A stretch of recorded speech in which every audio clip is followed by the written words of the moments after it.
Bom dia a todo mundo.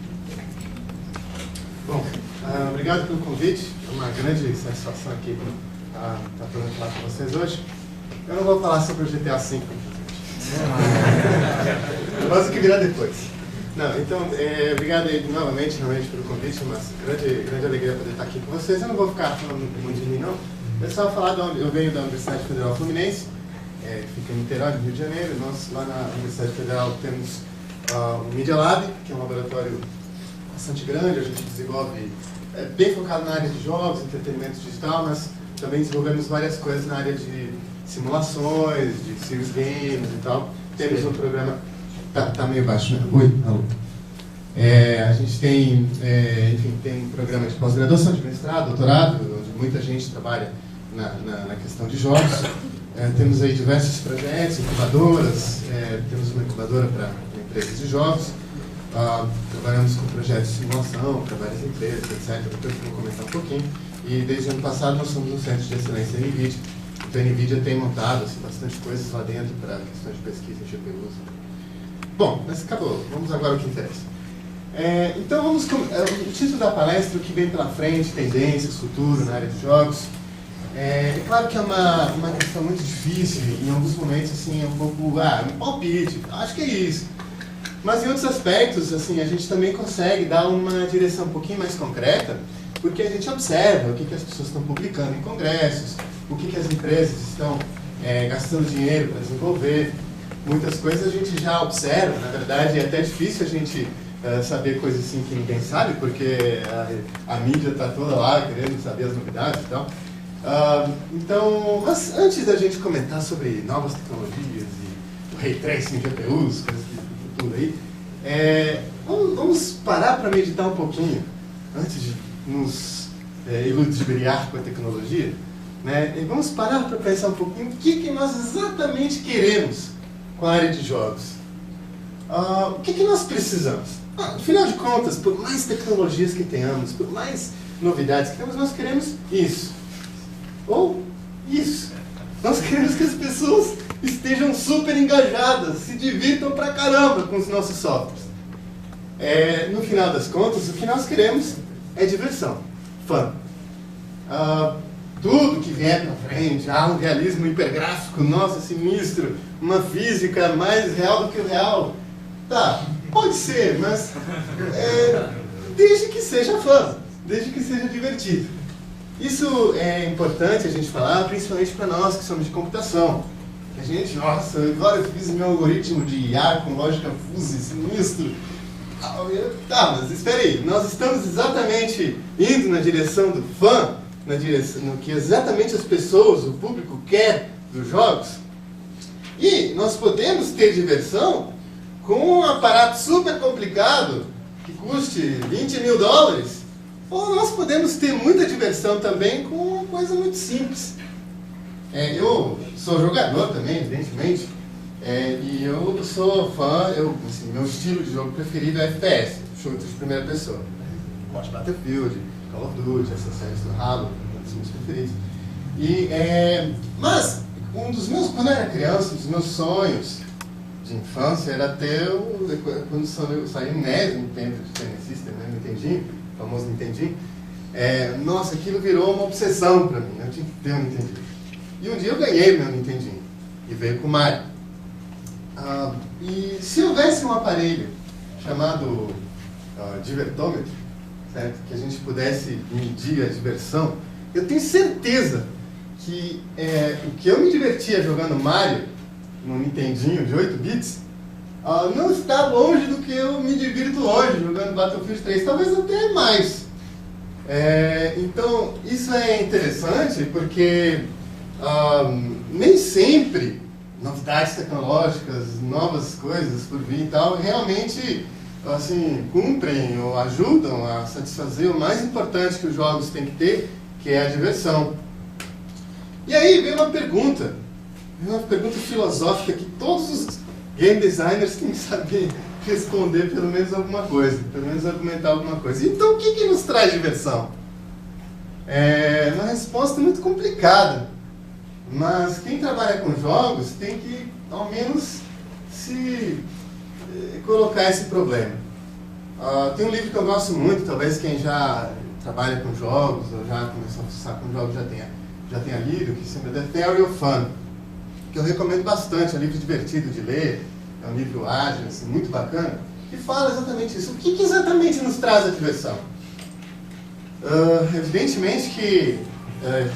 Meu desculpa, esqueci de botar no mundo aqui. Perdão. Aproveitem para lembrar vocês também. Foi de propósito para lembrar o pessoal, né? Exato. É muito cedo, então. Bom, então, o que exatamente nos traz diversão? Evidentemente não temos como responder aqui tão rápido, mas a gente tem que se questionar sobre isso quando vai fazer jogos.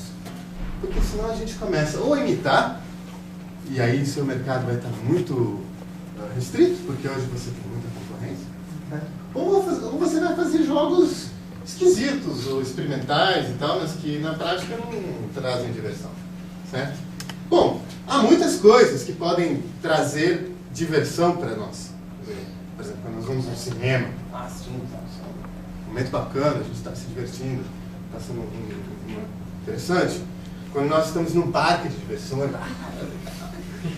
estou me divertindo pra caramba. Estamos assistindo um jogo, participando de um jogo de futebol, de esporte, tá? Bem que a gente está lá, porque gosta, porque é divertido, desde que a gente ganhe, claro.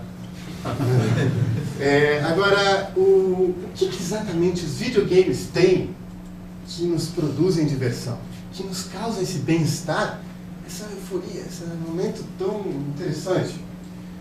E aí, quem estuda a teoria da diversão, e tem gente que estuda, aliás tem um livro, além do Theory of Fun, que é um livro bem tranquilo de ler, tem um livro que não é muito tranquilo de ler, mas que é a base da teoria da ludicidade que a gente chama, que se chama Homo Ludens, de um cara chamado Huizinga, que foi um dos primeiros estudiosos, assim, psicólogos e tal, da área que tentou entender assim, o que nos causa a diversão. E ele nessa tese do livro dele, ele argumenta que nós somos pessoas que precisamos da diversão. Tire a diversão de uma pessoa e ela vai entrar em depressão, e ela vai se cansar das coisas, e ela vai se entediar rápido, e ela vai faltar propósito para se fazer as coisas. Então ele chama, né, esse livro dele, Homo Ludens, o homem é lúdico por essência. E o que exatamente causa essa ludicidade no ser humano? Bom, cada meio de entretenimento tem suas vertentes, tem suas maneiras de causar essa ludicidade, e evidentemente os jogos também têm. E existe toda uma teoria por trás disso, que quem se interessar pode vir a ler e a estudar um pouquinho. Mas a essência da teoria da diversão para os videogames é o seguinte: nosso cérebro, ele é uma máquina de aprender. Ele é uma máquina que está o tempo todo querendo aprender. É assim que nós sobrevivemos, inclusive. Nós queremos progredir, nós queremos avançar intelectualmente. Mesmo que você queira ser um Zé Ninguém, o cérebro está lá, ele quer aprender, ele quer fazer coisas. Então, nós dizemos que o nosso cérebro, ele é uma máquina de reconhecer padrões e processar padrões. Então, vocês veem essa figura? Tem um monte de ladrilhos, mas qual salta ao nosso olho imediatamente? Aquele que está errado, aquele que não obedece padrão. Nosso cérebro está o tempo todo fazendo isso. Está o tempo todo processando padrões, interpretando padrões e tentando deduzir coisas novas a partir daí. Portanto, aprender, portanto, progredir intelectualmente. Então, nós dizemos que quando você consegue dominar um padrão, quando você tem um determinado desafio de algo que é mostrado para você, é apresentado para você, e você processa aquilo não é óbvio, mas você tem conhecimento suficiente, você tem padrões que você conhece, suficientes para poder, em cima deles, deduzir e falar alguma coisa sobre aquilo. Inferir alguma coisa sobre esse assunto. Então, quando você dá esse passo de, digamos assim, dominar um padrão, de conquistar, de masterizar um padrão, o seu cérebro ele é recompensado. o seu cérebro te recompensa, ele te dá uma sensação de conquista, de bem-estar. Né? Por isso nós dizemos que a diversão, principalmente quando a gente está falando de jogos, não só jogos de videogames, mas jogos de maneira geral, a diversão se deve a um momento de triunfo, a mastering, que a gente chama, a você conquistar alguma coisa, a você dominar alguma coisa. Por isso, você imagina, quer dizer, o cara fez o gol do final da Copa do Mundo, mas aquela fã do cara tá saindo líquido, assim, de tanta diversão que o cara tem. E, na verdade, guardadas as proporções, é isso que nos provoca essa sensação de bem-estar, de querer jogar mais, de querer avançar mais, de não querer parar. Por isso, na teoria da diversão para jogos, resumidamente, claro, tudo isso eu resumi assim, em 2 minutos, uma teoria que é enorme, que tem um monte de estudiosos, livros e gente e tal. Quem começa a estudar game design não é você ficar estudando se volta uma coisa aqui, outra ali, outra ali. Game design, a essência dentro do game design é você fazer algo que seja divertido. Projetar um software, que é um jogo, que te provoque diversão. Portanto, o verdadeiro game design é alguém que entende a fundo essa questão do processo de diversão. Então, quando a gente vai fazer o game design, um projeto de um jogo, basicamente a gente tem que pensar que a gente vai ter que apresentar para o jogador padrões que, de alguma maneira, ele tem conhecimento suficiente para entender esses padrões que estão sendo apresentados, mas que, ao mesmo tempo, ele não tem a resposta imediata para aquilo. E ele vai precisar exercer uma tarefa de masterização, de challenges e de dominação para poder, em função dos seus conhecimentos preliminares, chegar a uma conclusão sobre aquilo. Ele mesmo, você mesmo. Se alguém chegar para você, acabou a diversão. Aí pode até ser outro tipo de diversão, como é o cinema ou uma narrativa. Mas para o jogo você precisa fazer, você precisa deduzir. Então, por isso, né, jogos simples, mas tem muito sucesso como Sudoku, porque são jogos onde usam bem essa essência. Eu apresento para você padrões bem simples de entender, mas que, para você chegar a uma conclusão, para você resolver um problema que esses padrões estão te apresentando, exige uma certa tarefa mental e, consequentemente, seu cérebro vai te recompensar quando você conseguir atingir as respostas. Por isso, se eu apresentar para você esse jogo super fantástico, que eu vou botar na Google Play, ganhar sucesso de bilheteria, que é um jogo super fantástico, consiste em você clicar no objeto laranja menor que tem. Para mim é difícil. Bom, claro, se você tiver algum problema de cores e tal, né? Evidentemente. Ou mental também, né? Pode ser. Mas, para alguém que não tem esse problema, porque pode até ser impossível de resolver, né? Mas, para alguém que não tem esse problema, isso não me provoca diversão nenhuma, isso é ridículo, isso é uma palhaçada. Claro, apesar de eu ter te dado um desafio, te dei padrões bem estabelecidos, mas é muito idiota para a minha capacidade mental, certo? Então, nada. Por outro lado, se eu te dou agora um desafio, olha aqui, conecte os pontos brancos para chegar de um lado ao outro. Putz, é o que nós chamamos em game design de noise. Esse jogo, posso começar quando eu estiver lá no 5º ponto branco, eu espirro e já tem que começar de novo. Então, evidentemente, esse desafio não está de acordo. Esses padrões não estão de acordo com a minha capacidade, com a minha mental, e na verdade a gente foge do círculo mágico, porque quem tiver interesse em ler e tal vai entender por quê. Bom, por isso nós dizemos, então, resumidamente, que jogos são desafios para a nossa cognição. Pronto! Por isso é interessante a gente dizer que jogos sempre envolvem aprendizado. Jogos sempre é um processo de aprendizado. Pode ser que você esteja aprendendo uma coisa que no seu dia a dia você acabe não precisando para nada, mas é um aprendizado.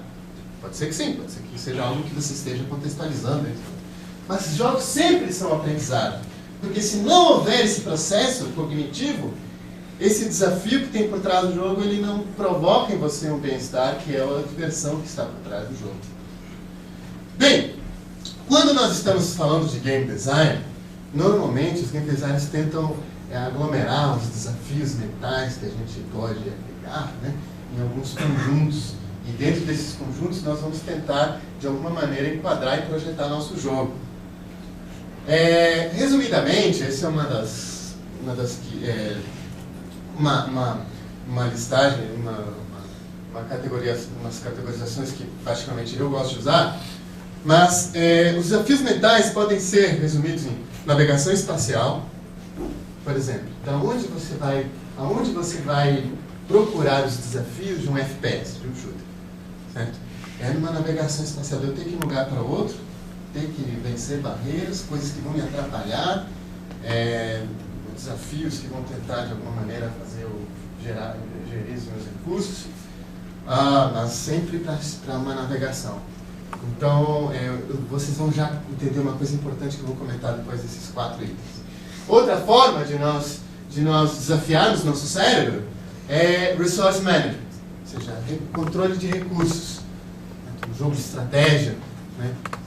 Normalmente jogos de tabuleiro também procuram usar esse desafio mental, você ter uma série de recursos, tem que maximizar seus lucros, minimizar suas perdas, tem que tentar ganhar mais.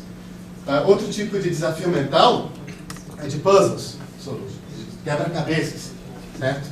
Você juntar peças, por exemplo. Então você tem uma peça, tem outra, são tipos de puzzles. E finalmente os jogos de desafios mentais de coordenação. Apesar de envolver coordenação motora, essa coordenação está sendo controlada pela tua cabeça. Então envolve um aprendizado cognitivo da tua cabeça. E de alguma maneira, pensem nos jogos que vocês conhecem e eles de alguma maneira vão acabar caindo em algum desses desafios mentais, certo? Em algum desses challenges para nosso cérebro. E aí, um comentário muito interessante é que quando nós vamos projetar um jogo, eu tenho que, de certa maneira, saber responder. No meu documento, que eu chamo GDD, o Game Design Document, eu tenho que saber responder que desafio mental eu estou apresentando para o meu jogador. Você pode usar essas classificações ou outras que existem, mas você tem que saber, porque a construção dos padrões, a forma como você vai apresentar toda a sequência de padrões, ela depende, ela varia de cada um desses tipos de processos cognitivos. E tem mais. Você poderia dizer, então vou fazer um jogo fantástico, blockbuster, que vai usar os 4 processos cognitivos. Coordenação, para os jogos de esporte, FIFA, soccer, por exemplo, cai em coordenação. Você tem que saber manipular as coisas, um jogo de simulador também, por exemplo, de carro, e tal. Então vou agora começar a juntar tudo, navegação espacial, resource management, puzzles e tal. Meu jogo interrompe, tem um puzzle no meio. Isso não é legal. Nosso cérebro não gosta. Porque quando ele está no processo de aprendizagem, raciocínio, ele está, digamos assim, focado no processo, e se você desvia, ele não gosta. Certo? E por isso você tem, assim, existem histórias na história dos videogames, histórias de jogos que tentaram começar a misturar muitas mecânicas, muitos desafios cognitivos diferentes, e eles ficam chatos, certo? Porque o cérebro não gosta, se sente um pouco driblado. Nada impede que você possa ter uma pitadinha de um, de outro, mas tem que ter a espinha dorsal de um processo cognitivo principal, certo? De um desafio cognitivo. Bem, aí chega o pessoal de engenharia de software, né, e fala assim, nossa, isso é tão legal, vamos começar a aplicar esses desafios mentais, para todas as coisas, para softwares, por exemplo. E vamos, que tal gamificar tudo? Já viram? Está na moda falar, né, de gamificação. Vamos gamificar a vida, né? E vamos gamificar o software e tal, vamos gamificar tal coisa. E olha, eu estou comentando isso porque eu caí nesse negócio. A gente trabalha com jogos e aí começamos a ter demanda de simuladores para Petrobras, para Marinha, navios, etc. E a gente fala, por que a gente não começa a gamificar as coisas todas? Vamos botar desafios mentais. E aí, por exemplo, a gente tem esse simulador de passadiço, que é um simulador de navio, que foi onde a gente começou a tentar experimentar uma gamificação lá. Tentando botar esses desafios cognitivos. E não é nada legal, não deu certo. Já aviso a vocês que não deu certo. A gente teve que recolher nosso desejo de gamificação e ficou um simulador chato mesmo. Mas eu estou comentando isso porque não há nada contra a gamificação. Gamificação, na verdade, é um assunto muito interessante hoje. Mas para você querer gamificar as coisas, você, do ponto de vista de quem trabalha em jogos, evidentemente, né? Você precisa entender bem a fundo essa questão de desafios, de challenges, de como você classifica os tipos de desafios. Porque gamificação não é só você ficar dando ponto para quem acerta as coisas e tirando o livro de quem erra as coisas. Certo? Isso, na verdade, é uma consequência que nós chamamos. Quando você apresenta um desafio, o desafio, esse challenge mental que você está apresentando para a pessoa é a essência do jogo. Nós punimos e recompensamos na medida que as pessoas vão acertando, ou vão indo pelo caminho correto ou não vão acertando. Mas a punição e a recompensa não é a essência do processo lúdico que tem por trás de um jogo. É só uma externização. Bom, e aí vem, por isso nós dizemos assim, o grande desafio, quando nós vamos construir um jogo, ou vamos fazer um processo gamificado, por isso, o que o player faz? E não o que ele vê, o que ele escuta, o que ele sente. E por isso nós dizemos, né, que um jogo é interactivity, act, de atuar, e não é intercivity ou interhearivity, de escutar. Não, ele é interativo. Por isso, o que importa no jogo é o que você está preparando para o jogador fazer. Como você está planejando as coisas para que o jogador faça as coisas. E digo novamente isso porque nós que somos da área tecnológica nos maravilhamos com gráficos fantásticos que a gente conseguiu, com uma técnica fantástica de inteligência artificial que nós conseguimos, mas espera, o que você está planejando para que a pessoa faça? E aí, nós temos, no final das contas, no projeto dos nossos jogos, motivar as pessoas a fazer as coisas. E não ver ou escutar as coisas. Pode ser, se ver, escutar ou sentir, isso nos ajuda, tudo bem, mas tem o jogo ser planejado de tal maneira que a gente estimule o que a pessoa sinta vontade de fazer as coisas. Por isso, imagina um troço desse aí, Deus me livre. Por isso nós dizemos que jogos não importa tanto, e agora eu vou começar assim, uma das teses que eu vou comentar agora, nos jogos não nos interessa tanto o realismo. Pessoal de realidade virtual, sim, certo? Eu quero que é realismo máximo. Mas os jogos, nós não queremos tanto o realismo. O que nós queremos em jogos é que você acredite nas coisas. Que o seu cérebro acredite. Certo? Por isso, e eu não preciso, para acreditar em algo, assim, ter um realismo fantástico. Quantos de nós, por exemplo, pega um livro do Senhor dos Anéis. Tudo ali, claro que é mentira, né? Pelo menos, né? Eu acho que é.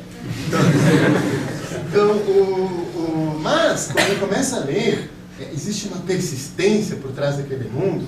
As coisas são tão logicamente concatenadas e tudo é consequência de uma coisa, tem tudo uma razão de ser, que eu começo a acreditar, eu sou envolvido por aquele mundo. Eu acredito, né? Sei que não é real, mas eu acredito nele. Então, de certa maneira, nos jogos, é isso que nós queremos. Esse gráfico eu peguei de um amigo que trabalha na Electronic Arts, no estúdio lá da Austrália, e ele um dia a gente estava conversando e me mostrou, achei bem bacana. Faz tempo já que ele me passou esse gráfico.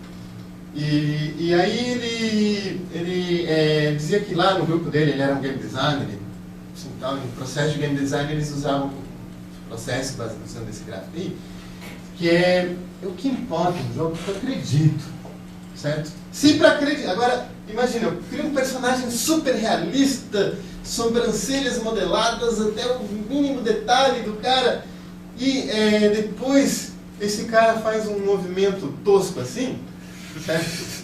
eu acredito, o meu mundo do eu acredito vai por água abaixo. Eu caio no mundo do eu não acredito nele.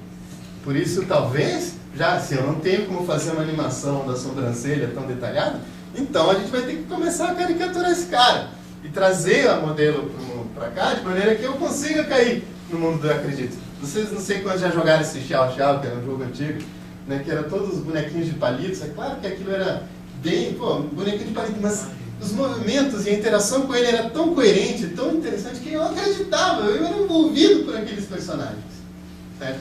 Mesmo não precisando de nenhum gráfico sinistro. Se eu pego o Pac-Man, o Angry Birds, o passarinho mesmo, faço algum movimento com o olho dele, ele ficou maluco, tá bom. Né? Agora, se eu faço uma coisa desse com um personagem super realista, o game design ficou maluco. Né? Bom, então, vejam este exemplo. Aqui temos, né, alguma sequência de imagens do Toy Story. Em cada uma dessas imagens, vocês, de certa maneira, percebem, sentem o que esse personagem... É claro que isso é um cartoon, isso é um desenho, né?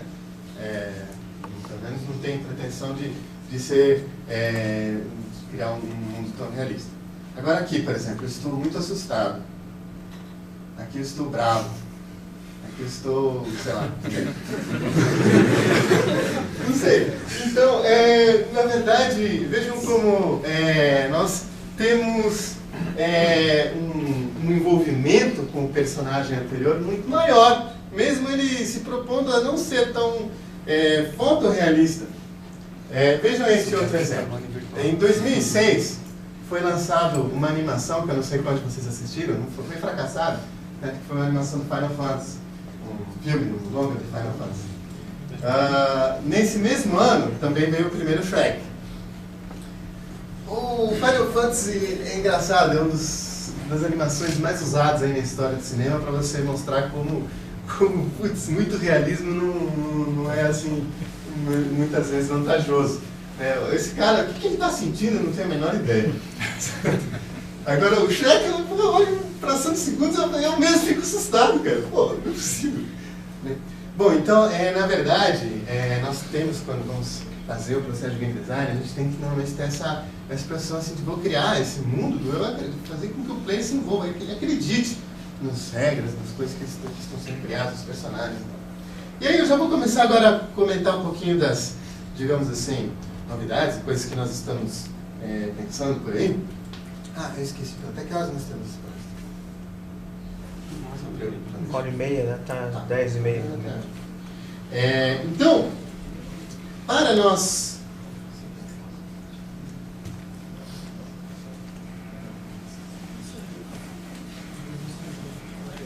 Nós, seres humanos, temos uma característica interessante quando vamos ver as coisas.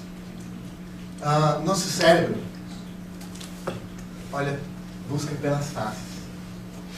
Nós olhamos, quando vamos conversar com uma pessoa, é fácil. Nós vamos sentir, nós vamos sintonizar. Normalmente a face é o centro de atenção. Nosso cérebro está muito preparado, está muito treinado para olhar as faces e reconhecer e entender o que pode estar acontecendo e interpretar e tal, as faces. Então, normalmente as faces têm sido assim nos filmes, nas animações e agora nos jogos uma preocupação muito importante que nós temos que ter. Digo isso porque na área de jogos nós estamos passando agora por uma coisa que a área de cinema já passou, que se chama o Uncanny Valley. Não sei quantos vocês já ouviram falar do Uncanny Valley, mas é interessante que nas últimas palestras, nas últimas conferências em grandes jogos, as empresas, todos estão falando muito sobre isso. Porque nós chegamos agora no Uncanny Valley. O que é o Uncanny Valley? O Uncanny Valley é o seguinte: o eixo X é o realismo, o quão realista é uma face, certo? Então, ali um eixo X próximo de zero, uma face caricaturesca, um desenho.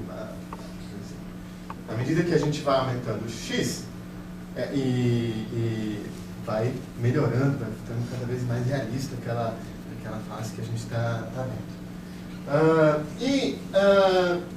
O eixo Y é a familiaridade, o quanto eu aceito aquele cara, o quanto eu concordo com esse desenho. Então, eu apresento para vocês uma caricatura, tá, concordo, desenho assim, tá, vou melhorando, tá, melhorando. O que acontece é que existe um momento quando o realismo está muito próximo já do 100%, mas não chegou no 100%, vocês percebem que a familiaridade vai por água abaixo. É um vale que a gente chama, ele existe. Então, quando está muito próximo do real, eu não tolero nenhum erro, certo? Quando está lá no 50%, eu tolero que, né, de repente a sobrancelha do cara sai assim, né? Na medida que vai ficando próximo do 100%, eu não tolero nenhum erro, né? E se acontecer um erro, eu não gosto, eu xingo, certo? Isso aconteceu muito na indústria de cinema, há uns 10, 15 anos atrás. Não sei quantos de vocês, por exemplo, assistiram a segunda animação feita pela Pixar, na década de 80, se chama Tim Toy. Esse bebê monstruoso que está ali. Era uma animação, a Pixar não tinha intenção, evidentemente, eles queriam, evidentemente, com a tecnologia que existia na época, fazer uma animação realista, né? E aí eles fizeram esse bebê e todos os objetos geométricos, os brinquedos, tudo parecia bem realista. O bebê parecia um monstro, certo? As animações, o sorriso dele, você não sabia se estava rindo, estava chorando, né? Mas claro, né? Não havia muita tecnologia para você fazer animação facial, imagina, era feito por código praticamente, né? Então, e evidentemente, quando você consegue passar essa barreira do Uncanny Valley, então pronto, aí você caiu agora em personagens a la Gollum, do Senhor dos Anéis, né? Tá legal, já passamos esse vale. E o que acontece que na área de jogos, nós estamos exatamente passando por esse vale. Percebam como nos jogos, a face ainda não é um problema bem resolvido. Só que, na medida que nós estamos puxando o realismo das cenas, o realismo dos personagens e tal, supõe-se que eu tenho que puxar também o realismo das faces. E as faces a gente não perdoa. Então aqui tem um exemplozinho da NVIDIA. Né? A gente estava mostrando que a gente está usando essa API também para fazer algumas coisas. Né? Como em tempo real é bem complicado mesmo a gente fazer animações. Então aqui é um exemplo de uma API que tenta resolver alguns problemas que tem por trás da animação facial. Existem vários problemas, eu não vou agora comentar todos eles. Take my money! Take my money!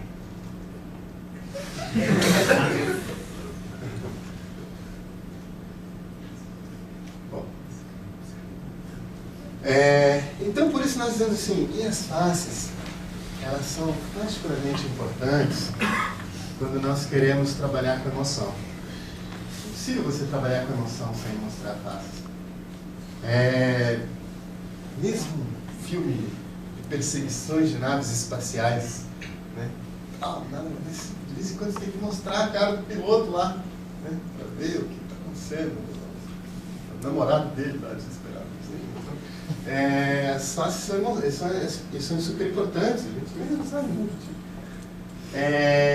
E outro aspecto importante que eu queria comentar é que, e aqui eu já vou começar a falar um pouquinho dos temas de pesquisa que estamos fazendo por aí.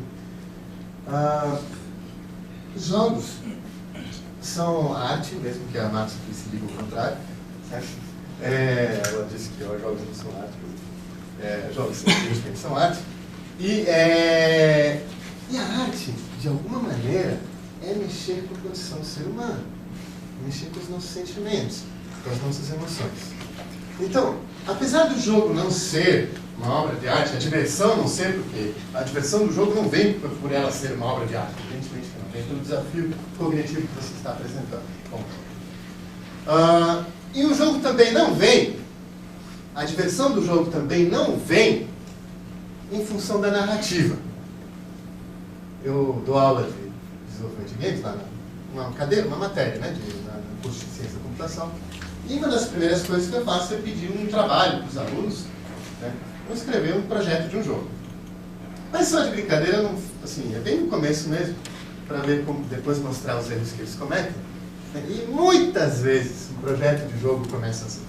No ano de 2154, os alienígenas invadiram a Terra e começaram a cometer todo mundo zumbi, etc. Então, bom, pode ser que acabe gerando um jogo interessante, sei lá. Mas isso não é um jogo. Isso é uma história. Você quer escrever um livro? Tá, então vai. Vai fazer um filme sobre zumbis? Tá, vai. Então pode ser interessante. Mas não é um jogo. Um jogo é uma mecânica. Certo? Pronto. São sistemas de regras formais. São challenges, são desafios que vão ser colocados para o cérebro. Pronto. Se não houver isso, não é jogo. É claro que nós podemos, e muitas vezes até é interessante colocarmos narrativas nos jogos. E jogos grandes, assim, muitas vezes usam. Mas para que nós usamos a narrativa dos jogos? Com um propósito. Só para a gente criar metáforas para o sistema formal de regras que tem por trás. Para tornar aquele sistema de regras ter mais sentido, digamos assim. Ou você dar mais... que a pessoa entenda melhor o que ele tem que fazer, o porquê que ele tem que fazer certas coisas, ou ele entenda onde ele quer chegar com isso. Não, tudo bem. Então você pode colocar uma narrativa, você pode colocar uma história. Será muito bem-vindo. Tá? Mas histórias não são a essência dos jogos, tanto é assim que nós temos N jogos super bem-sucedidos que não tem absolutamente história nenhuma. Né? Um dos jogos que eu acho que tem uma das mecânicas ultimamente feitas assim, tão muito redondinhas, ao meu ver, é o Put the Ropes. Não sei quantos de vocês já jogaram. E a história qual é? Tem que jogar uma bala no sapo lá. Pronto. Mas história nenhuma. Mas é um jogo super divertido, certo?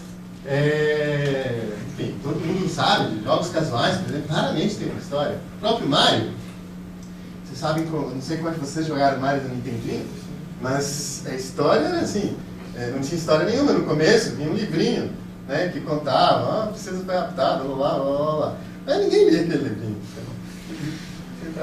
Logo precisou. Bom, mas se a história puder ajudar, evidentemente ela é bem-vinda. E na área de jogos, nós estamos trabalhando Deixa eu passar rápido aqui, porque eu ia falar uma coisa. Na área de jogos, tem uma das áreas que talvez seja campeã de pesquisa, campeã de desafios que serem feitos.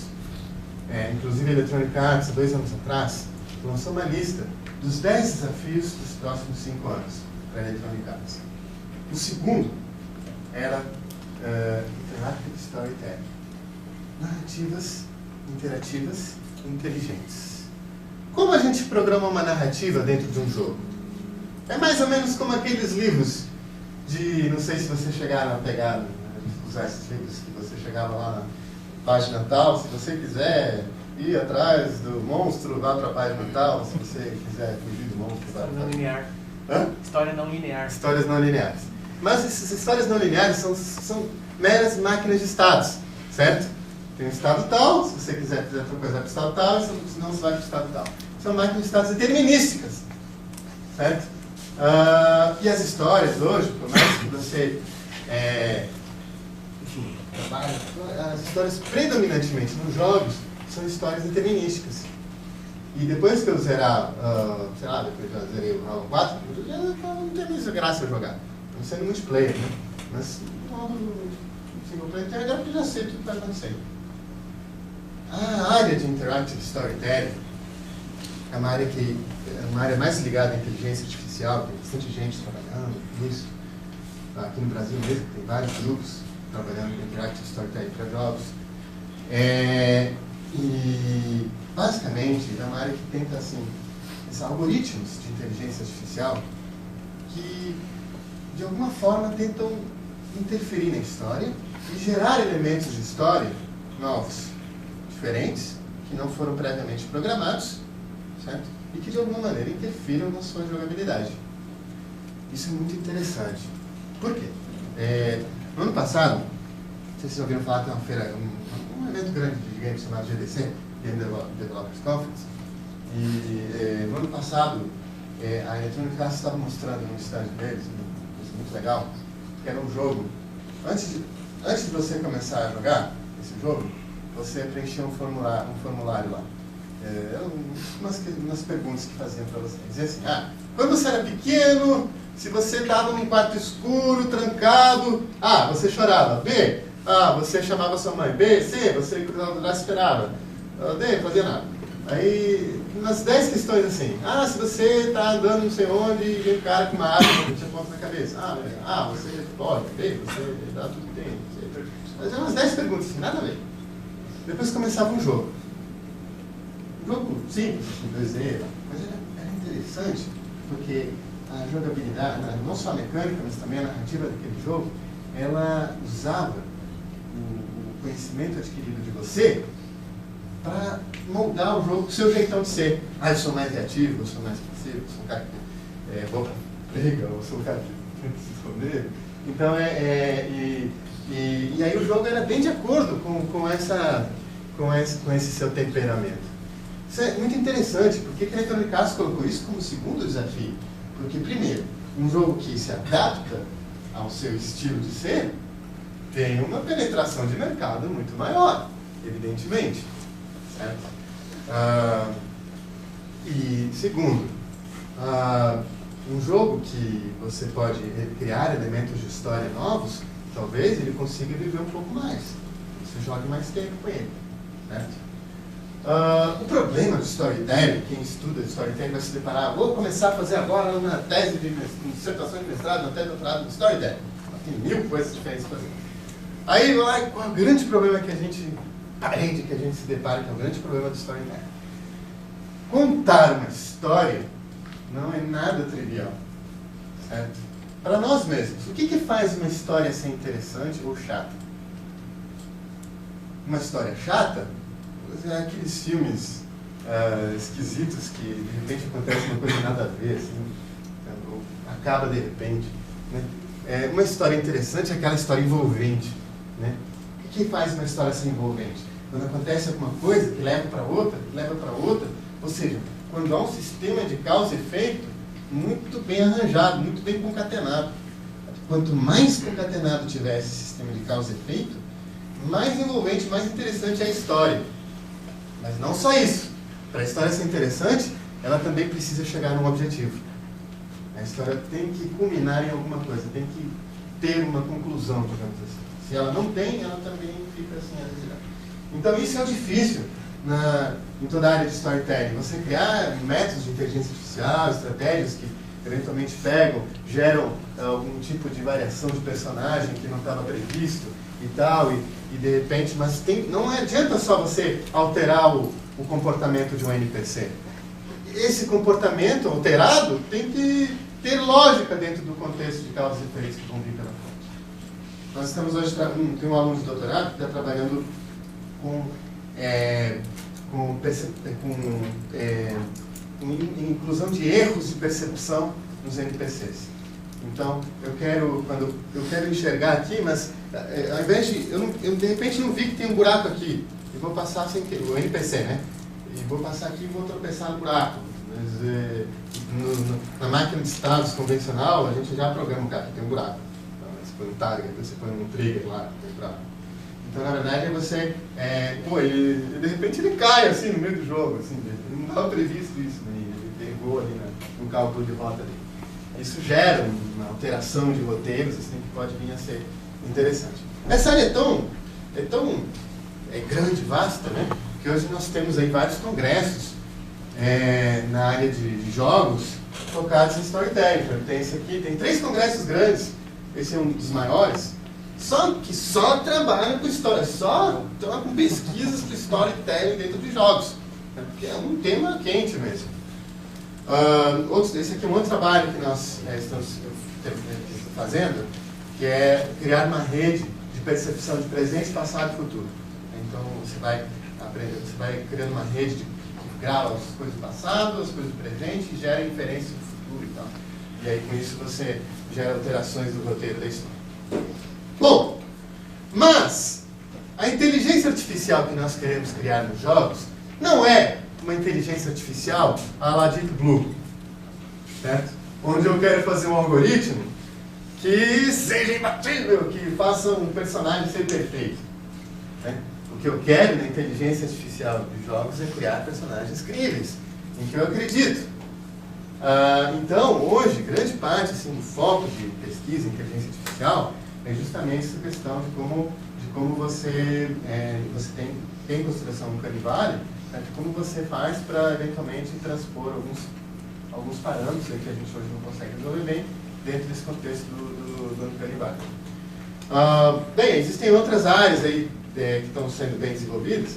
Uma área bem interessante, que tem um monte de gente já trabalhando, e a gente já começa a ver isso presente nos jogos atuais, bem já sendo aplicado, mas tem ainda bastante coisa a fazer, movimentos de câmeras inteligentes.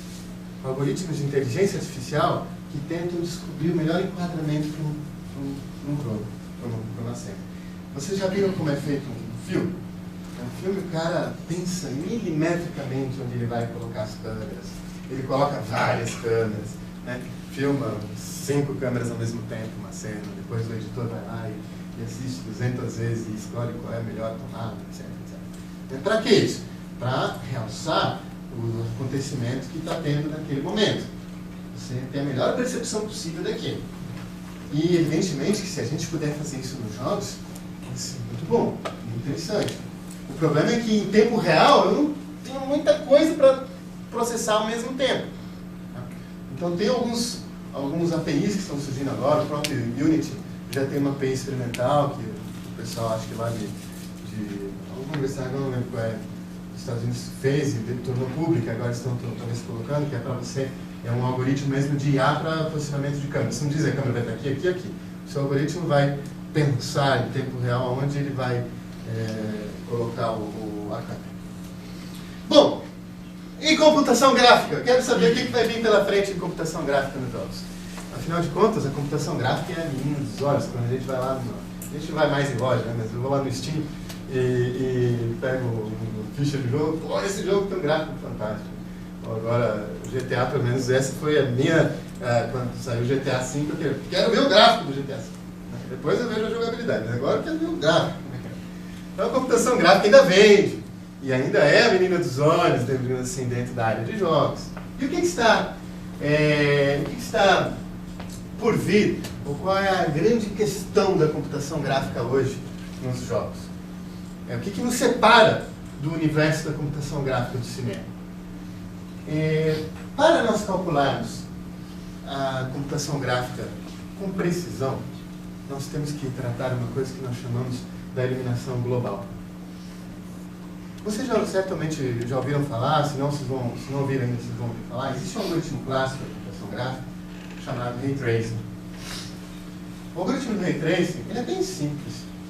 A gente pega uma fonte de luz, na verdade não é exatamente assim, mas só para simplificar, a gente pega uma fonte de luz e sai tascando os raios de luz e vê o que acontece com cada raio de luz. Bateu aqui, calcula como é a intensidade de luz em função desse raio de luz que veio aqui, e aí a gente, se esse cara reflete, a gente calcula o reflexo dessa luz para não sei onde, e aí a gente vai, digamos assim, de certa forma, seguindo o caminho da luz, né? Claro, muito simplificadamente. O Ray Tracing, portanto, é um algoritmo clássico, muito usado na computação gráfica tradicional, e quem mexe com o 3D Studio, com Maya e tal, usa o Ray Tracing. O Ray Tracing trata a iluminação global, certo? Essa iluminação global que ela não vem só da fonte de luz, mas nós vemos as coisas, e as coisas são iluminadas também por raios de luz que estão batendo numa parede que depois vem para cá, ou batendo na parede, batendo no chão que depois vem para cá. Ou seja, há raios de luz secundários, terciários, etc., que estão percorrendo a cena e que influenciam bastante na iluminação das coisas. Desliga a iluminação, desligue toda essa iluminação da cena, a iluminação global, e vai virar tudo meio... Você vai ver isso, é a computação gráfica do PlayStation 2, certo? Aquela computação gráfica bem óbvia, bem evidente. Portanto, assim, enquanto o Ray Tracing realmente é um algoritmo, ou Path Tracing, que é uma variação do Ray Tracing que consegue resolver mais coisas, é uma coisa assim, completamente usual, trivial, assim, super usada na indústria de cinema, de animação, etc. Ninguém nem pensa em não usar Ray Tracing, porque não vai ficar legal, certo? Em jogos isso é impossível por enquanto. Por enquanto. Vamos ver agora umas novidades. Por que é muito difícil em jogos? Porque haja raio de luz para ser tratado. E cada raio de luz eu tenho que saber com quem bateu, como que é a intensidade de luz que ficou ali, e depois se ele reflete eu tenho que calcular não só esse raio de luz, mas todos os raios de luz que foram refletidos por aí para a cena, e para ver onde bateu, que por sua vez pode bater em outro lugar e ser refletido para não sei onde. Então é um algoritmo extremamente pesado, demorado, etc. Hoje, só que o Ray Tracing tem uma propriedade muito interessante, que é o seguinte: o Ray Tracing cai dentro da categoria de algoritmos trivialmente paralelizáveis. O que significa esse trivialmente paralelizável? Eu posso lançar um raio e dar para um cara processar esse raio, lança outro raio e dá para outro cara processar esse raio sem um ter que se preocupar com o outro. Isso é interessante para uma abordagem paralela. Ora, e com as GPUs altamente paralelas, começou a surgir uma luz no fim do túnel. Caramba, simplesmente as GPUs conseguem tratar o Ray Tracing em tempo real. E é verdade, tanto que, por exemplo, a arquitetura Fermi da NVIDIA, que já saiu 3 anos atrás, a Fermi, agora está na Kepler, vai ser a Maxwell agora.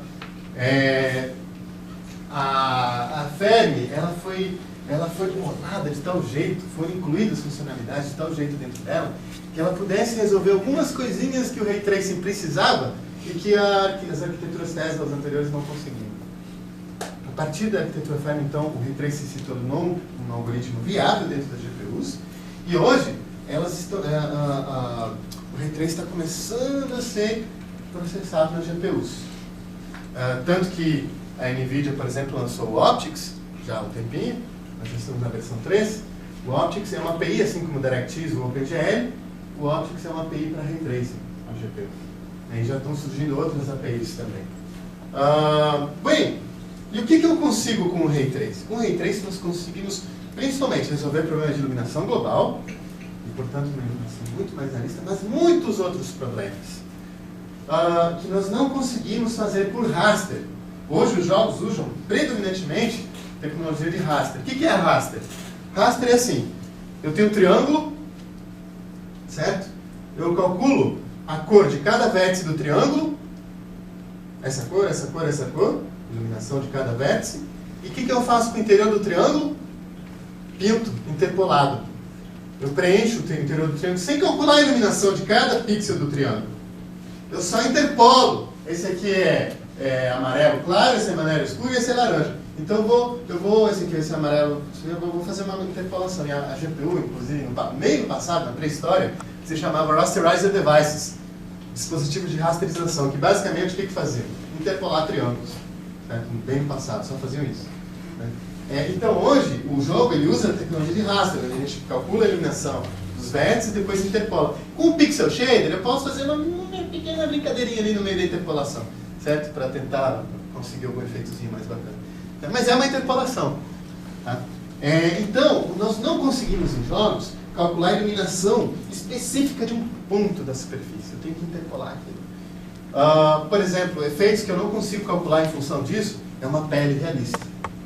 Apesar de nós termos assim, hoje bastante realismo e tal, mas em várias coisas, em metal, porque metal a gente consegue fazer com raster bem, mas, por exemplo, a pele, o algoritmo de iluminação de pele, ele é bem complicado, porque é um raio de luz que parte é refletido, parte é absorvido e parte sofre o que nós chamamos de scatter. Ele se espalha, ele entra, porque a nossa pele tem uma certa transparência, uma translucidade, ele entra e sai por outro lugar. E se você não computar isso, nunca vai parecer pele. Tá? Vai ficar de plástico, vai ficar de outra coisa, não é pele. Então, já o algoritmo, eles começam a resolver. Esse aqui é um exemplo, por exemplo. Alguns engines já começaram a botar Ray Tracing em GPUs. Para variar, quem foi o primeiro a fazer isso foi o CryEngine, né? Que não está nem aí com o hardware que você tem. Então, pouco se lixando, você tem que ter um hardware super poderoso. Então, na verdade, hoje, os GPUs, para poderem resolver o Ray Tracing, precisam ser bem poderosos. Aliás, travam bastante. Na verdade, nós temos uma variação do Ray Tracing, que é o Path Tracing, que é o que exatamente resolve bem os nossos problemas de iluminação. E com isso eu queria comentar só uma coisinha. Nós trabalhamos com a equipe do Optics. Nós somos lá, o Centro de Excelência da NVIDIA, e uma das coisas que a gente vem trabalhando com a NVIDIA é dentro do Optics. Ele tem umas 15 universidades que trabalham junto com a NVIDIA para o Optics. Nós estamos lá também. No ano passado veio aqui o diretor do Optics, e ele inclusive foi no SP Games, então aparece. E ele falou uma coisa interessante. Quando é que nós vamos poder substituir o raster por Ray Tracing? Você já desligar o raster, só Ray Tracing. E com Ray Tracing nós realmente igualamos ao que nós podemos fazer, digamos assim, com rendering offline. E aí, a NVIDIA, né, deu essa estimativa interessante, que a gente precisa, para poder resolver o rendering em tempo real com Ray Tracing, aproximadamente 30 teraflops. Nós, hoje, a Kepler, né, que é a GPU que está hoje no mercado, ela tem 4.7 teraflops, certo? Então, nós precisamos aí aproximadamente um incremento de 6 vezes a capacidade de processamento de GPU para poder resolver o Ray Tracing, digamos assim, confortavelmente em tempo real. E agora, a Maxwell, que vai sair agora em março, provavelmente, a Maxwell é a nova série de GPUs da NVIDIA, vai ter 11 teraflops. Então, com a Maxwell a gente vai estar aí a 3, faltam 3 vezes mais só de processamento. Talvez com a próxima se chama Volt, que vai ser em 2016, teoricamente. Bom, agora o interessante, aí eu estou comentando isso, só que nem todas as coisas numa cena precisam do Ray Tracing. Quem precisa de Ray Tracing? Bom, é claro que se eu quero calcular a iluminação global, perfeita, então eu preciso do Path Tracing para poder calcular todos os raios. Assim. Só que, normalmente, quem chama a atenção, quando a gente está fazendo raster e não usa Ray Tracing, assim, chama a atenção são objetos reflexivos e transparentes, principalmente os reflexivos, porque a gente não consegue calcular reflexo em tempo real com rasterização. Tudo que a gente faz para calcular reflexo em tempo real é fake. Tá? A gente pega uma câmera e põe em outro lugar, gera uma imagem tal, e depois texturiza com essa imagem, mas é tudo fake. É um braço mesmo, a gente faz coisas esquisitas. Né? A gente pega uma textura, o environment mapping, envolve o cenário com aquilo, etc. Mas aquilo não é o que realmente está se refletindo. Né? Mas o que o Ray Trace faz, não. Ele pega um raio, traça um raio e vê de onde está vindo para mostrar o que está refletindo naquele ponto. Então o Ray Trace, de fato, trabalha bem com reflexão. Então, o que muita gente está fazendo hoje, o próprio CryEngine, né, esse é um artigo nosso que a gente teve recentemente publicado e que trabalha nesse aspecto.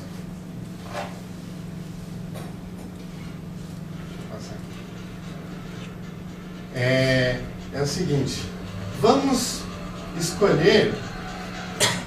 Ops!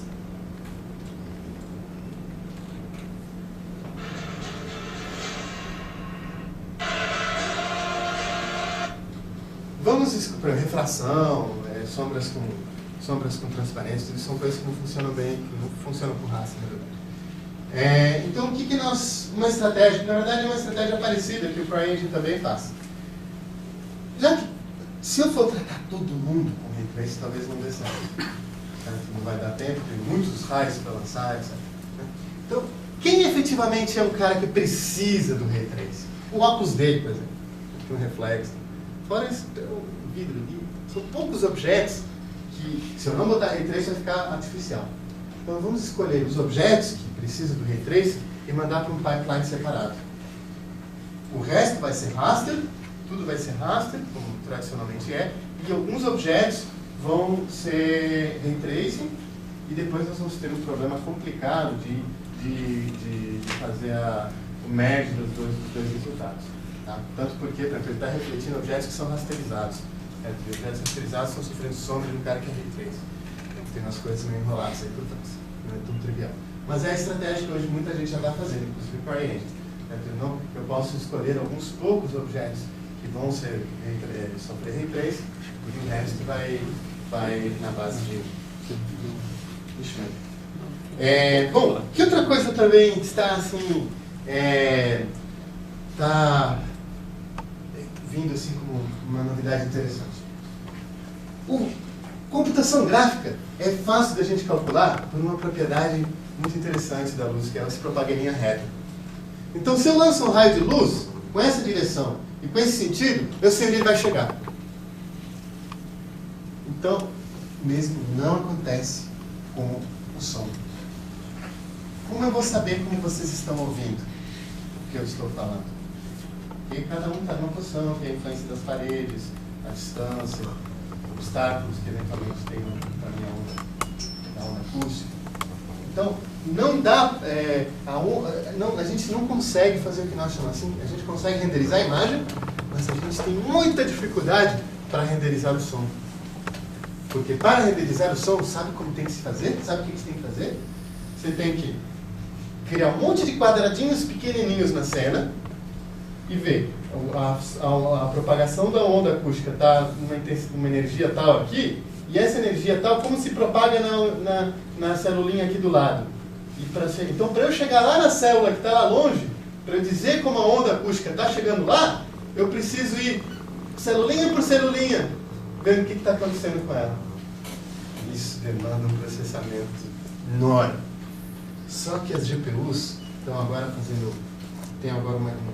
Foi resolvido um problema de estrutura de dados, que agora não tem o caso, tal, porque a gente pode botar na GPU, que permite a gente fazer essa discretização espacial, e agora a gente está começando a poder processar essa propagação acústica dentro da GPU também.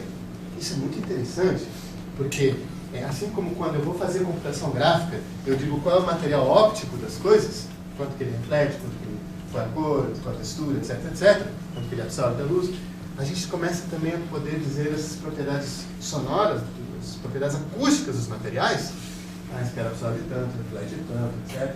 E aí, eu não preciso ficar equalizando mais meu áudio. Eu tenho um áudio puro e a gente vai ouvir o áudio de acordo com as propriedades dos materiais acústicos que estão na cena. Isso é bem interessante, tem bastantes trabalhos legais que estão vindo por aí, né? Inclusive a Adobe fez um plugin para acho que foi para Unreal, que permite a gente já ter propagação acústica dentro de um jogo, etc. Deixa eu passar rápido aqui, né? E queria rapidamente falar sobre as GPUs. As GPUs é o seguinte, olha isso aqui. Vou mostrar esse vídeo. Vocês conhecem um site chamado Top 500? Quem não conhece, depois vai lá em casa e vai. Top 500. Esse site é um site oficial assim, do mundo, que dá um ranking dos maiores clusters do mundo. E hoje você tem um cluster, assim, é como antigamente você ter bomba atômica, né? Mostra o poder, certo? Não, só que cluster, evidentemente, tem 1000 usos por aí, previsão de tempo, toda a parte de óleo e gás, toda a parte de indústria mesmo, várias coisas automobilísticas, aeronáutica, etc. Essa aqui é a lista dos top 10 dos maiores computadores do ano 2000, novembro de 2000. O maior computador do mundo na época tinha uma capacidade de processamento de 4.9 teraflops. Nosso supercomputador. Hoje, uma Kepler K20 tem 4.7 teraflops.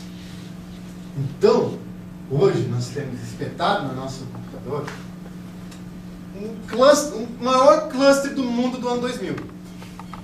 Certo? Uma Kepler tem 3.100 e poucos números.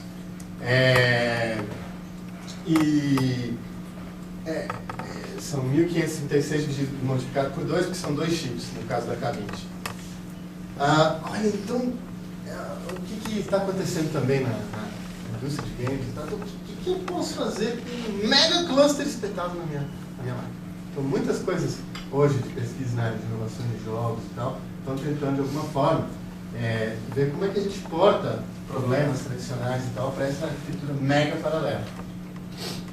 Não sei quantos de vocês já programaram para uma GPU, em CUDA ou OpenCL, e não é assim tão trivial a gente manter um algoritmo para CUDA. Muitas vezes a gente nem consegue. Tá? Mas estamos várias coisas na área de jogos, estamos, assim, por exemplo, nós estamos com um projetinho lá, muito legal, com a Petrobras, e estamos tentando programar agentes, multi-agentes, coisa que é bem tradicional, já, multi-agentes em GPUs. Ora, se eu consigo colocar multi-agentes em GPUs, eu posso multiplicar por 100 o número de agentes que eu posso ter dentro do cenário. Tá? Não significa só que eu vou ter agora uma multidão de gente, mas significa que eu posso, por exemplo, dentro de um jogo, ter muitos assim, todos os objetos físicos serem programados como agentes, portanto com reação e com IA própria para cada um, etc. Me dá Bom, uma coisa também que queria comentar, porque é uma certa novidade, embora já está meio estabelecida no mercado, mas ainda não está totalmente sendo explorado. Eu vou começar falando dessa novidade da NVIDIA, mas na verdade ela está se propagando por várias empresas. A NVIDIA lançou esse tal de GeForce Grid. Qual a ideia do GeForce Grid? A ideia de uma GeForce Grid é eu ter uma GPU que eu consigo acessar essa GPU sem passar pela CPU dela. Até então, para eu usar uma GPU, o que a gente tinha que fazer? A gente tinha que falar com a CPU dona da GPU. Que a gente chamava inclusive o host. A gente chama de host, né? Essa nova arquitetura da NVIDIA, ela permite que a GPU ela esteja disponível sem eu falar com a CPU. Portanto, eu posso pegar meu celular e, se eu estou, por exemplo, num ambiente onde eu tenho meu notebook, por exemplo, tem uma GPU para inserir recursos, e a minha GPU vai fazer todo o processamento gráfico, todo o processamento, eventualmente de física, etc., da minha aplicação, e mandar para mim um resultado direto, como se eu tivesse uma GPU desse porte no meu celular. Mais ainda, a gente agora está podendo construir clusters de GPUs para esse recurso. Na Petrobras, eles estão com um projeto experimental disso aqui, bem legal. Eles colocaram um cluster pequeno, para a Petrobras é pequeno, são 10 GPUs, e as pessoas podem usar esse cluster de GPUs de qualquer máquina que eles tenham dentro daquela área da Petrobras, para fazer visualização, etc. Bem, isso tem, na verdade, várias consequências, e, na verdade, a indústria já tem feito isso em outros aspectos, né, que a gente tem chamado de Distributed Gaming. O Wii U já é isso, já faz isso.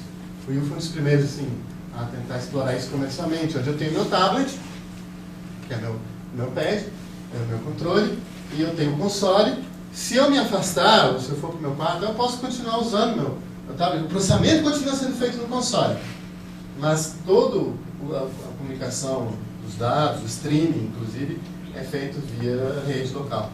Certo? E a Nintendo, inclusive, tem um protocolo patenteado por eles, que é só deles.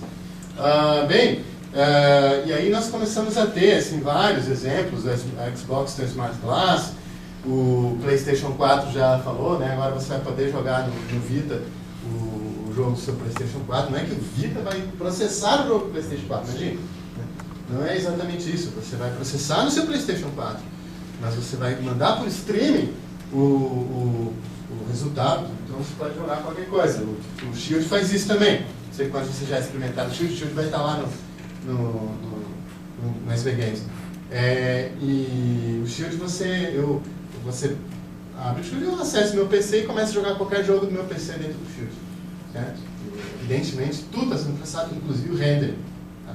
E ele só está sendo streamado para o Shield. Claro que estou dentro de um contexto de rede local, então não tem problema de gargalo. Lembra que eu falei para vocês, estou acabando já, falta nada. Lembra que eu falei para vocês da Electronic Arts, que foi o segundo maior desafio? Que foi o Storytelling, né? Qual foi o primeiro que eles colocaram? Foi uma coisa que parece meio óbvio. 3D. Como é que se pega? 3D? 3D que você pôr o óculos.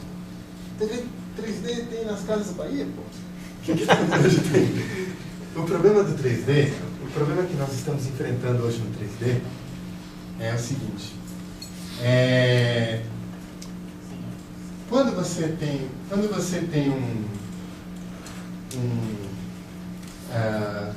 você vai assistir um filme no cinema 3D, né?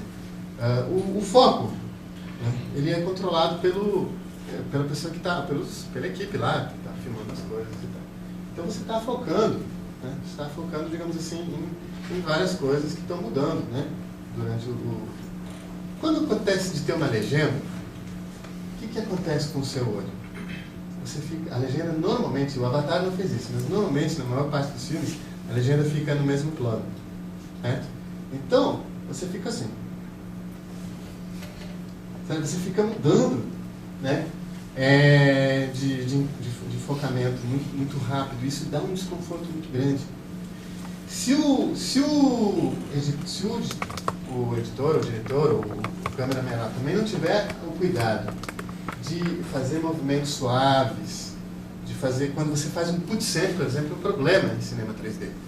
Porque eu não posso cortar, se está aqui, depois um put-set e a coisa está lá. Certo? Porque se você fizer isso muito frequentemente, você começa a forçar muito o seu olho e se cansa e dói a cabeça. Certo? Então, vocês já viram nos créditos de filmes 3D, no final, aparece uma pancada de gente, assim, estéreo câmeras, estéreo designers, estéreo não sei o quê, um monte de gente que trabalha quando o filme é 3D, preocupado na questão do 3D. Para quê? Para quê? Filmar 3D, qualquer filmadora faz isso hoje, né? O problema não é se filmar, o problema é você fazer capturar de forma que seja confortável, fazer os movimentos, a transição, tudo de maneira confortável. Então, isso acontece muito no jogo. Se você não tiver cuidado dos movimentos, do enquadramento, do paralaxe, do tal do jogo, ser bem controladinho, adequado para a nossa vista, isso gera um desconforto muito grande. Eu prefiro não ter 3D, certo? Então, muita gente está trabalhando nisso, e agora todos devem já estar acompanhando com o Rift. Isso veio à tona, né? Porque o Rift ele tem um conforto muito grande. O Rift, assim, ele não é só assim, uma questão de você ter uma imersão grande pelo panorama, mas ele tem um conforto do 3D bem superior aos tanto que estão falando que vai revolucionar um pouco essa questão de dispositivos 3D. Mas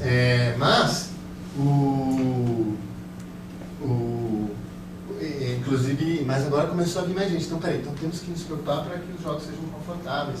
Então tem algumas pessoas já, tem alguns plugins que estão surgindo para você controlar a transição de movimento de câmeras, de senhas, etc., para ele ser adequado para um 3D confortável. O Rift, só para quem não sabe, ele foi criado pelo John Carmack, ele é um investimento do John Carmack, que é o cara que criou o Doom. E o Rift estão dizendo que vai realmente revolucionar. Quanto à realidade aumentada, eu tenho os meus pés atrás. É claro que com o óculos, com o Google Glass, nós não vamos ficar vendo zumbis na nossa frente, mas o que eu acho que é legal que os óculos com o Google Glass vai permitir a gente fazer algumas questões interessantes, a gamificação. Acho que gamificação de processos é uma coisa que vai dar para explorar bem com o Google Glass. Em relação à questão de modelos de negócio, mercados, eu não vou falar muito, que eu não sou da área de negócios, mercados, mas uma coisa só que eu queria destacar para vocês, e vocês estão vivendo uma época muito interessante. Quando eu comecei a fazer jogos, era um inferno quando você tinha um jogo pronto. Sabe o que tinha que fazer? A única forma de você vender um jogo, vender bem baratinho, a preço de banana, para uma publisher, certo? Não tinha outro jeito. Se você não vendesse seu jogo para uma publisher, seu jogo ficava engavetado para sempre, certo? Como mais ou menos assim, até pouco tempo, agora você pode distribuir vídeos digitais, né? Mas até pouco tempo, como é que você fazia para distribuir seu livro? Ou você vende para uma editora, a editora compra a sua ideia e distribui para você, ou o seu livro vai ficar lá engavetado, porque não tem como você distribuir ele, né? Agora, tudo bem, mudou um pouco, mas Isso era muito... Então, agora, nós vivemos um momento onde isso mudou completamente. Nós temos, assim, a distribuição digital trouxe um problema, mas uma solução. Uma solução e um problema. A solução é que agora você faz um jogo legal, você vende ele, você pode vender ele, tranquilo. O problema é que a gente tem muita concorrência. Certo? E hoje, o grande problema que se fala na indústria, né, é como você se sobressair. Não sei quantos aqui já venderam ou já botaram algum aplicativo na Apple ou na Google Play, mas você sabe que enquanto você não figurar pelo menos um dia, preferencialmente 2, na lista dos top 50, você não vai lucrar. Certo? Você não vai ganhar quase nada de dinheiro. Você tem que figurar lá um diazinho, pelo menos nos top 50, na lista, pelo menos de uma categoria. Né? E então hoje, a indústria, né, ela está bem preocupada, tem empresas, por exemplo, quando você vai hoje na GDC, você vai encontrar lá um monte de empresas que fazem um monte, não é 2 ou 3 não, um monte, né, que faz o quê? Eles são empresas que me dá seu produto, que eu vou tentar fazer ele entrar nos top 50, certo? Então a preocupação do mercado é basicamente essa. Bem, e aí, enfim, nós hoje temos uma proliferação grande de várias empresas, cada um querendo criar o seu portal de distribuição, Pegrazone, Samsung tem o seu também, a Unity tem o Union, que agora mudou de nome, esqueci agora, alguém lembra do nome? Mudou semana retrasada. Mas é tipo um lugar para você incubar jogos feitos em Unity. Estava na ponta da minha língua. Bem, o modelo freemium também está começando a ser questionado também. Tá? Eu não vou agora falar muito sobre o modelo freemium nem nada disso, mas o que interessa para a gente, por causa de tudo isso, se potencializou uma coisa muito interessante. Está se dando um poder enorme para as massas fazerem jogos. Agora a gente tem acesso não só, evidentemente, a muitos recursos, mas a muitos engines, mas a muitas ferramentas que antes eram muito caras. Por exemplo, toda essa ferramenta de light mapping do Unity, ela custava milhares de dólares até 2 anos atrás. E essa tendência do mercado, você dá poder ao povo, permite, né, que a gente possa ter um jogo como Angry Birds batendo em termos de custo-benefício um Call of Duty, certo? Bom, eu vou pular algumas coisas, depois se vocês quiserem eu deixo esses slides. Só queria comentar para vocês que, vou fazer uma rápida propaganda, né? Daqui a poucas semanas nós temos o SP Games, não sei quantos vocês estão pensando, bom, o SP Games é um evento bem grande da área de jogos, quem se interessa por jogos, recomendo fortemente estar presente lá, é o evento da SPC, e vai ser em São Paulo, esse ano vai ser na Mackenzie. Também, aproveitando, um dia antes do SP Games, em função do SP Games, vai ter o Unite, que é um evento do Unity. Quem trabalha com jogos aqui, já ouviu falar que um grupo vocês estão aprendendo Unity, ou estão usando Unity, e é bem legal. E um dia antes do SP Games vai ter o Unite. Unite é o evento mundial de Unity, que tem agora o Unite Ásia, tem o Unite Europe, tem o Unite principal, e é nos Estados Unidos, e agora, aqui nem sempre foi no Canadá. E agora vai ter o Unite South America, que vai ser dia 15 de outubro agora, um dia antes do SP Games, também lá em São Paulo.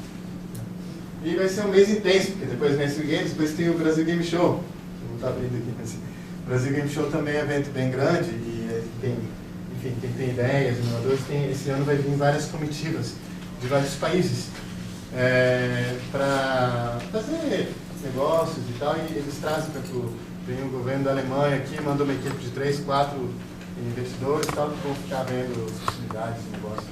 Então quem tem incubado, algum projeto assim, inovador e tal, é uma ocasião interessante de estar presente.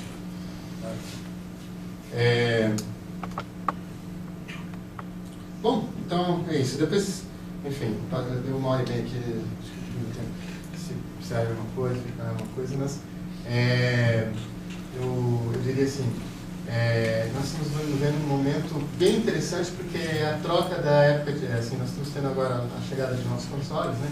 Isso sempre traz alguns desafios novos, né? Todo mundo aí atento para isso. Obrigado de novo.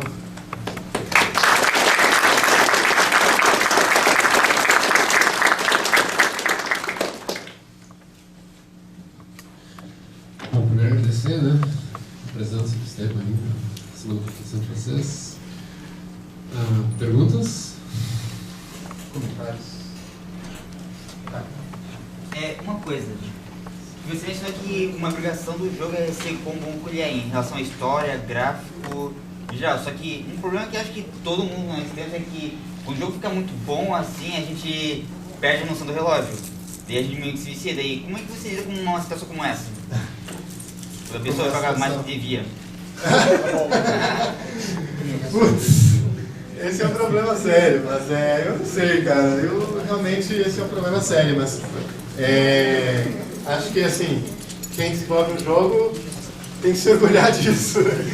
Que o seu produto conseguiu assim, ser um bem bom, assim, realmente não sei. Aí tem gente que se preocupa com isso mesmo, né? Eu não sou um desses. Eu sou mais da área tecnológica, então não saberia te dizer assim. Então, na verdade. Não, você queria saber a opinião mesmo. Eu assim, eu me orgulho se o meu jogo conseguir isso. Eu sei que é um problema, claro. É questão de educação. Desculpa aí. Os jogos asiáticos normalmente tem uma prática de ter uma barrinha, alguma coisa assim, pra tipo, incentivar a pessoa que está jogando depois de um certo tempo parar, né? Tipo, não poder fazer alguma função do jogo, por exemplo. Sim. Com mensagens assim, né? De transição de tela, dizendo, por mais que o jogo seja legal e tem outras coisas importantes, mas... Eu não acho que isso seja... O Ministério da Saúde é diverso. Eu não acho que isso... Não, mas os países asiáticos têm essa preocupação assim, Sim, tanto que a Nintendo é um console que tem recursos para você programar lá, né, quantas horas por dia pode ficar ligado, etc. Mas é meio que botar a foto do cara doente na caixinha de cigarro.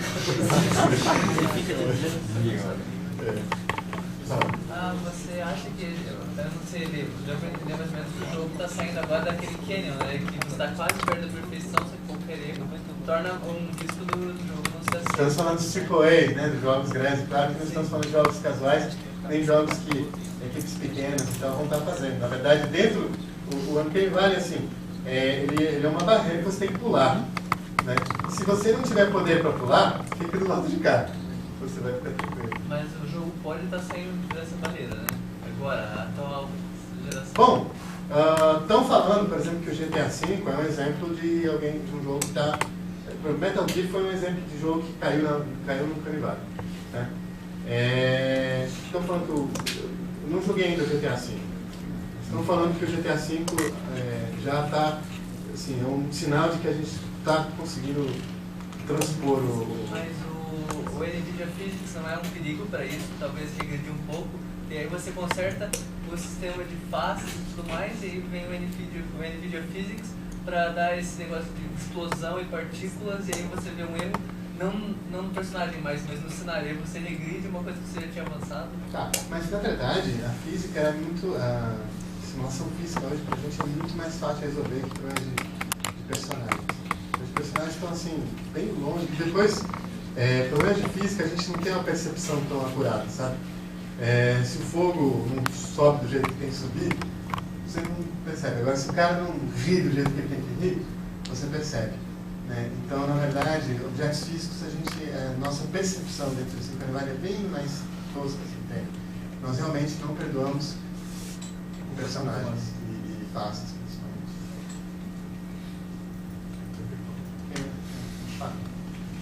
Como vocês trabalham com a questão da pirataria de jogos? Eu também não trabalho com isso, na verdade. Mas evidentemente a gente convive muito com isso, até porque a gente tem uma incubadora, na verdade uma incubadora dentro do Media Lab, né? E a gente tem atualmente 3 empresas lá e E sempre tem empresas assim, incubando e indo para a indústria.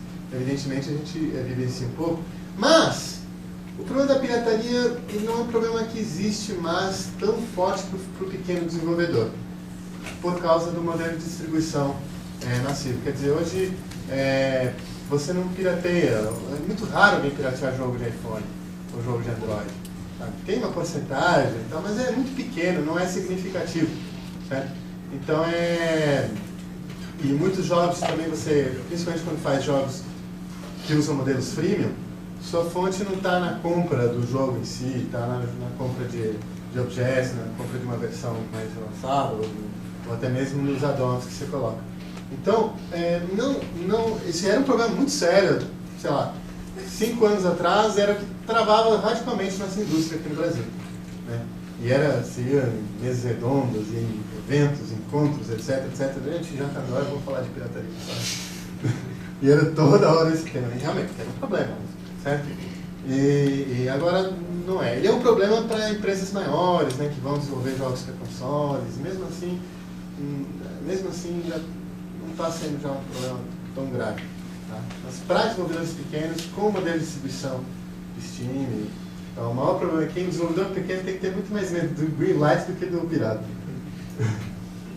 Sabe o que é o Greenlight, né? Falando então um pouco da própria Valve do Steam, o Gabe viu recentemente uma conferência de Linux. Ele afirmou que do Linux, você já viu isso, que o Linux é o futuro dos jogos dentro do computador. A gente chegou a dar uma olhada nessa notícia, mas você acha que ele está alucinando um pouco nesse sentido ou talvez tenha algum sentido no que ele falou? Olha, eu não, assim, para falar a verdade, eu acho que assim, hoje o jogo você já não se preocupa tanto com uma plataforma. Pega o exemplo do Unity, mas na verdade isso é comum em quase todos os engines. Até o Construct, certo? Que faz jogos para HTML5. Você já não está tão preocupado com a plataforma, certo? Claro, tem a questão de você ser tablet, ser smartphone, ser PC e tal, mas eu não acredito que isso seja determinante. Certo? Se por alguma outra razão de mercado, né, o Linux começa a prevalecer e tal, a indústria de jogos vai passar super tranquilo isso, porque você já não tem tanto problema de plataforma. Era realmente um problema. 10 anos atrás era um problema de plataforma, já havia um sério problema de plataforma. Hoje, você desenvolve assim, com uma plataforma XYZ e hoje está para Windows, amanhã eu vou entrar Mac rapidinho. Entende? A portabilidade é muito trivial hoje. Então, se acontecer isso, não é por causa da indústria de jogos, te garanto. Por alguma outra razão. E aí todo mundo começa a ter Linux e aí tem jogos. Como é que você citou ali a parte do streaming, onde o Wii U já está fazendo isso, tem o Nvidia Shield, várias plataformas estão usando dessa tecnologia, mas qual é o futuro do streaming? Porque ele tem um potencial muito grande de substituir o próprio hardware de uma máquina e você sempre fazer um streaming, você ter um centro na sua casa, por exemplo, e ali isso é todo o centro de processamento. Ou mais, eu vou te contar uma coisa, nós estamos com um projetinho com a Globo, é experimental. Tá? É experimental. Não vai estar vocês não vão encontrar na net daqui a 2 meses. É experimental. Mas é o seguinte, imagina, nós temos esse projeto da Globo é assim, a Globo nos deu um pequeno cluster lá para a gente desenvolver um framework lá, e você joga da TV mesmo, que não tem processador nenhum, certo? Todo o processamento é feito no cluster da Globo, tá? Que não existe ainda, é experimental, como a gente está desenvolvendo. E aí a Globo te manda o streaming por um canal pago. Assim como você tem, né? Hoje canal sob demanda, né? Eu consigo por TV a cabo te entregar um conteúdo, um filme lá que você quer assistir na hora, né? Então, eu passo a ter meu console e a Globo, né? Então, isso é interessante, porque primeiro, eu não preciso ter console, eu jogo na minha TV, que não tem, sabe? Cadê LCD, pronto, não tem nenhum processador lá. tem que ter, sim, tem que ser na TV que tem conexão com a internet só. Né? Mas hoje já todas têm. Então, na verdade, eu acredito, né, e não só eu, assim, não é minha opinião, não. Eu concordo com opiniões de pessoas da indústria lá fora, que dizem que talvez, esta geração de PlayStation 4, Xbox e Nintendo, talvez seja a última. Certo? Como nós conhecemos. Porque talvez, né, futuramente você tem o PlayStation, mas você tem um canal PlayStation. Certo? Você tem o Xbox, você tem o Xbox Live, que não é só um provedor de conteúdo, mas é uma nuvem que processa dados para você também. É uma possibilidade, ninguém sabe. Assim. Mas como modelo de negócio, isso funcionaria muito bem. Você tem um controle muito bem estabelecido daquilo que você está entregando para o seu usuário. Inclusive, teve um serviço recentemente que quase conseguiu, que o online. O online. O online, o problema do online, eu acho que, assim, para eu concordar, tá, mas vocês estão com um problema sério. Mas o problema do online é que eles contavam com a rede de internet para isso. Certo? E o streaming de vídeo hoje, por exemplo, você tem o Netflix. Por que o Netflix funciona? O Netflix consegue, ele tem uma estratégia de streaming, de que ele consegue ir bufferizando. Certo? Então ele consegue, como você já tem o vídeo codificado, ele consegue, além de te enviar codificado, e portanto o vídeo ele não está te mandando assim cru, ele está te mandando codificado e já consegue bufferizar, raras vezes o Netflix vai dar uma travada, certo? Trava, se tiver uma conexão não vai travar, mas ele consegue, se tiver uma conexão razoável, manter um fluxo legal. No jogo você não consegue comprimir, porque está gerando a imagem em tempo real. Você não consegue deixar um streaming já comprimido, como é o caso do Netflix. Isso é um problema técnico, porque o streaming de vídeo funciona para filme, mas não funciona bem ainda para jogo. Está gerando um tempo real. O jogo você não sabe como que a pessoa vai reagir. Não, você não sabe o que vai ser o frame que vem no frame seguinte. Então, esse é o grande problema. Então, tem gente, por exemplo, estudando, né? Como você não renderizar, por exemplo, se eu fiz assim com a câmera, né? Eu não quero renderizar o frame seguinte tudo de novo. Só quero renderizar esse pedacinho e manter tudo que eu tinha aqui, só fazer um movimento, enfim, aproveitar o vídeo, o pedaço de imagem que já estava lá para não ter que mandar tudo de novo. Tem algumas estratégias para isso, mas é um problema de streaming. Então, o OnLive, na minha opinião, acho que não é nem a minha opinião, acho que é meio óbvio, assim, ele falhou por contar puramente com o streaming pela internet. Coisa que, enfim, na situação atual ainda você tem que ainda as situações uma condição muito perfeita para isso. Eu não sei se você chegou a ver que a Steam agora está entrando nesse negócio também, né? Há 2 dias foi anunciado que a Steam OS que está para fazer isso. Não, isso aí é o santo graal. O cara que entrar nisso aí pesado e conseguir o mercado, então vai ficar bilionário rapidinho, certo? O problema é criar uma solução que funcione. Que chama atenção, e evidentemente em termos de conteúdo, né? A Globo, por exemplo, tem um problema com conteúdo. Porque para você ter um jogo desse, eu não quero jogar um jogo Angry Birds. Angry Birds é um jogo no meu tablet, é mais confortável. Eu quero jogar um jogo no PlayStation 4, certo? Nesse esquema.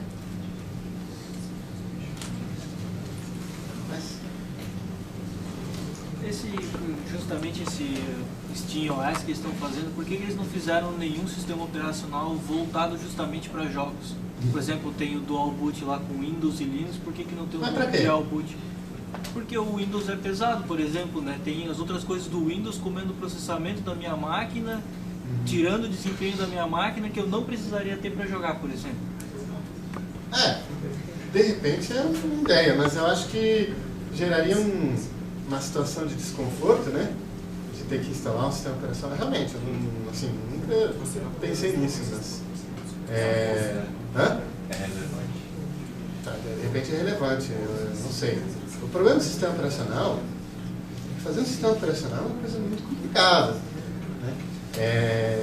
Você fazer um sistema operacional que rode em todas as máquinas uma quantidade tão grande de máquinas diferentes, hardware diferentes, GPUs diferentes.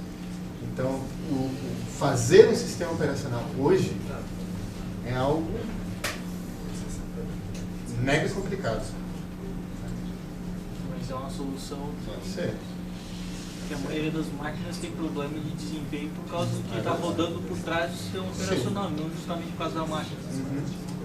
Sim. Sim. Verdade. Mas isso não é um problema, por exemplo, que um desenvolvedor pequeno, uma empresa pequena vai ter. Porque normalmente você não vai fazer um jogo AAA que vai usar duas GPUs paralelas. Normalmente isso é mais talvez para uma empresa grande. Porque a empresa grande está muito preocupada hoje no mercado de consoles, não tanto no mercado de PC. Justamente os consoles vão morrer, então eles são uma área que eles vão ter que começar a abranger. Não disse que os consoles vão morrer, tá? Mas então, assim, é uma possibilidade. Já ouvi pessoas assim, importantes do mercado dizerem que talvez seja, essa geração de consoles seja a última nesse modelo que a gente conhece. Não só uma geração, mas de umas 2, 3 gerações no máximo, esse tipo de mercado vai começar. Porque pirâmide de tecnologia parece que inverteu no início. Antes os consoles que estavam liderando a tecnologia, hoje já são justamente especializados,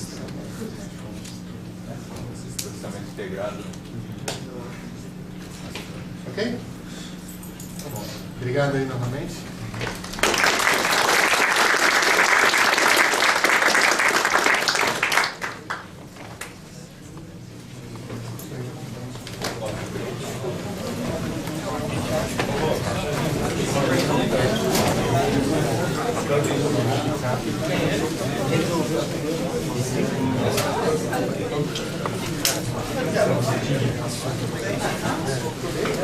Thank you.